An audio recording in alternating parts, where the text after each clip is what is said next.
What? What? You're just no pilot? Are you crazy? You trying to put me out of a job? Well, I am kind of semi-retired right now, anyways. Hi, my name's Graham Wilson, and welcome to the Superpilotish channel. I'm going to be talking about pilotless airplanes in my basement. Okay, so we're going to be talking today.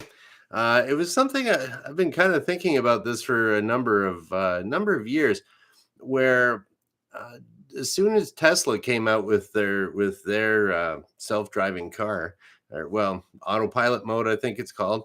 I know somebody that took one for a test drive years ago, and he said it was amazing that it was finding stop signs, it was spotting passenger pedestrians, and it just stopped at stop signs and went. He said it was really an amazing thing. So, it's always been a debate amongst pilots. Like, could you really have? Would people actually go in a airplane with that's basically a drone, no pilots at all? So right now, I'll give you a little history on that. I'll save you the the Wikipedia searching.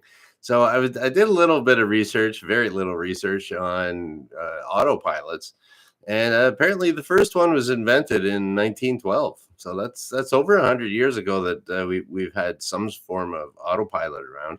And in 1947, the U.S. military, they did a transatlantic flight in a plane from takeoff to landing using an autopilot, and that was in 1947. So the rudimentary wing leveling systems and basically just like the way to hold a heading is kind of really neat, the way that it's they did it in the old days. It's still kind of used that way, but it's a little bit more digital now. I think what they used to have a tube with mercury in it, and then depending on how the mercury would slosh back and forth, it would detect things and make electrical connections, and I don't know, it was all kind of weird. But but I mean, they had them and they worked. They had those in like in World War II. I'm pretty sure they had that in like B-29s. They had that for sure, and I think B-17s had that, Lancasters maybe. But yeah, there's been like some sort of a autopilot around for a long time. But it's anything mechanical can mess up, or even computers mess up too. Digital things can mess up. So I was just thinking, but this is really part of it. The question is, would people actually go on a plane with no pilot? I mean, the planes nowadays, they almost, some of them almost do everything themselves, but generally it's not 100%. There is some pilots that are taking off and landing. Sometimes they don't need to land it on big airports. It's kind of complicated. But yeah, but what would it take to get people onto a plane with no pilot at all? I think people are, they kind of like that, the idea that there's someone up front taking care of them. And, the uniforms look cool, the hats look cool. They have a kind of an air of authority, and wow, I'm glad that person's flying me around. I trust that person. So I think a lot of it is, you have to be able to trust how the plane's flying, who's flying it. Now, if there's no pilot, you have to trust the software, you have to trust the hardware. But people aren't really all that technical. And like what I would be looking for as a pilot, I'd be like, okay, what are the backup systems here for if if this system failed? The ailerons aren't working, the elevator's not working. Does it work off of just a trim system on the elevator, or is it fully actuated? Or I would want to see, okay, if that failed, that failed, that failed. But I don't know if you'd be able to. But I have a feeling, just from what I've kind of seen lately, is that people will go on those pilotless airplanes. It's just a matter of time. They will. People will trust technology more and more over the years, I think. Um, and people will become more reliant on technology because if you think about it, everybody trusts their phone to live their life. Try to separate somebody from their phone. It's these days, not many people do it. It's you get sort of almost an emotional attachment with that, and so I think there could be in the future. This I'm putting on my futuristic hat here. That people will start to trust technology and will almost befriend technology, just the way that they kind of have an emotional attachment to their phone or their tablet. It will make you laugh. It'll make you cry. Just like a person would. So I think people are going to get pretty attached to computers in the future, and I think what you're going to see when it comes out, there's a way that you're probably going to get like I don't know if you're thinking about this, you might say I'm on the fence. Yeah, I'm kind of like me. I'm kind of on the fence. I don't know if I would go in a plane with no pilot.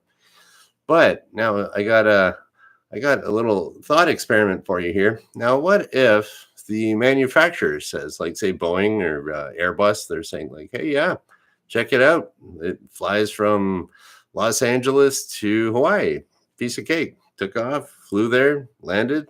Look at that. It works great. And we've tested it for lots of hours. So the manufacturer says it definitely works.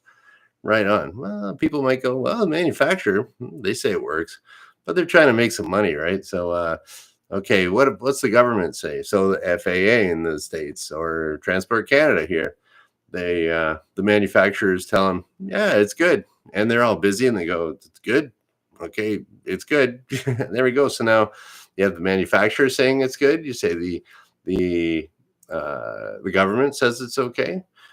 You see some reports on TV, maybe some advertising from Boeing or Airbus saying, "Look at this great thing." They're trying to sell their product here, so it's okay. Now maybe you get like they get Tom Cruise in a commercial. He's a pilot, and he says, "Yeah, yeah, I would totally trust this pilotless airplane. Fly this." And then so now you're thinking, well, I'm seeing this. The government says it's okay. The manufacturer says it's okay. Tom Cruise says it's okay. I like him. I know him. And okay. And then now, what if your employer makes you take a plane? So the employer makes you take the plane as part of your job. Maybe you're a sales rep or something like that. And maybe there's no pilot plane available. And the employer says, you got to take this plane as part of your job. Okay, well, I got to do it for my job. So, okay, I guess I'll take the plane with no pilot. And then if you look around, everybody else looks pretty comfortable with it. And you talk to your neighbors and they say, yeah, I don't care. I got a driverless car. I never really touched the wheel and that's fine. And you can't even hit any clouds up there. So, yeah, I'll hop onto it, onto a pilotless airplane. So you got all these things coming around and, you go from being on the fence to, yeah, I'll do that. And that would work for probably about 80 to 90% of the people. Yeah, I don't think the airlines would lose a whole lot of business on that. So there you go, airlines. There's your marketing campaign. And okay, so I was talking, I don't know, years ago about this. It's been see because originally you had big airplanes like Boeing 747. You had three people on the flight deck, and because there was a flight engineer. 727s had those too. So you have a captain, first officer, and second officer, or a flight engineer. And so they would, and they said, "Oh, these planes are so complex and fast and new that you'll never be able to have two pilots flying them." And then they went to two. So could it go to one pilot? I don't really think they would do the one pilot thing because the idea of almost seems counterintuitive, but the whole anything in aviation, if it's really critical, there's always a backup. So if one pilot is incapacitated, the other pilot can fly. If you have an ignition system go down, like even in little airplanes, if the one ignition system goes down, so that spark plug's not firing, you have a backup one. So there's two spark plugs per cylinder, two separate ignition systems, and the engine will still run. So it does seem almost counterintuitive to go straight to no pilots. But I don't know. I think it might just be seen as, oh, that's just a redundant system. We don't need pilots anymore. So why should we even have one around? It's not necessary at all. Uh, I guess that would be the same as there used to be a navigator. In, in the World War II, there was navigators there, and they actually had to. They're going across the Atlantic, ferrying a plane from, I don't know, somewhere from California, and they're going all the way over to Europe. And there's a little bubble on top, and they would use a sextant, and they'd look at the North Star, and they'd figure out where they are. And oh, how could you ever possibly fly without a navigator? Well, and you don't need a backup navigator. Like, other people were trained to be navigators, but once you got rid of that, everyone's they got their maps, and that's all they need, and then they get GPSs, and then all this other stuff. So I don't think it, like I was years ago, we were thinking maybe they would do it on cargo planes first, but I don't think so, because cargo planes are usually beat up old pieces of junk. So and they're the people that operate them, they just get some cheap old plane, and the interior shot, rip it out, and throw some stuff in there so we can secure some bag, or secure some load. So I don't think cargo flights would do it. You'd probably have some cheap pilot in there instead of some expensive avionics system. And so I'm assuming right now, because they have all these drones flying around with military, and they have been doing that for a while, I'm sure they're collecting a lot of data on there. So I would imagine the first passengers to be flown, it'll probably be military troops. They'll be the guinea pigs first, and that's when you sign up for the military. You sign your life away and you do your job, right? So that's just the way it is. And so it'll probably be, if you once you see it in the military, then you can anticipate the marketing campaign that I just laid out for everybody to use it. And so even still, would I be flying on a plane with no pilot? At this stage of the game, no.